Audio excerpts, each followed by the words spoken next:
Мурдараак доорлордо көчмөн болгон кыргыз үйүнө өлүм жетим болгон кезде үйүнө келген көңүл айтып келген коноктор үчүн, алыстан келген куда сөөк тууган уруктар үчүн мал союп эт тарткан. Анткени ошол учурда эт деген бул кыргыз, көчмөн кыргыздын бар жогу болгон. Азык түлүгү, тамак ашы, бир товары, буюму мындайча айтканда колунда болгон, керек болсо акчанын ордуна ойной турган бир, акчанын ролун ойногон бир инструмент болгон.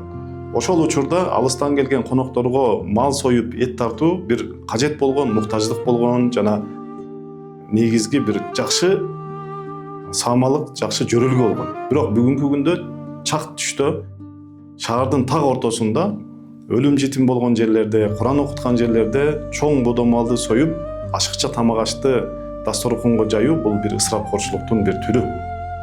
Ошол эле учурда башка той топурларда дагы бир 10 киши курсагын тойгозо турган азык түлүктү, тамак ашты бир киши үчүн дасторконго жайып коюу бул дагы бир ысырапкорчулуктун бир түрү. Мына ошол ысырапкорчулуктун бир кесепети бүгүнкү күндө дагы баарыбыз талкуулап талаш татыш кылып аткан кымбатчылык маселеси. Ошол кымбатчылык деген маселе бүгүнкү күндө карапайым калктын арасында дагы чоң талкууга түштү.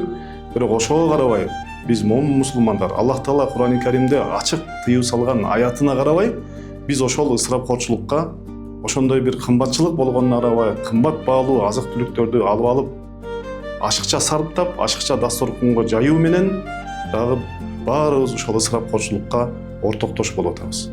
Мына ошондуктан келиңиздер, урматтуу момун мусулмандар, ушул кымбатчылык көйгөй болгон же болбосо негизи эле башка дагы жаман кесепеттерди алып келе турган ысырапкорчулуктун алдын алалы, токтотолу, чектейли.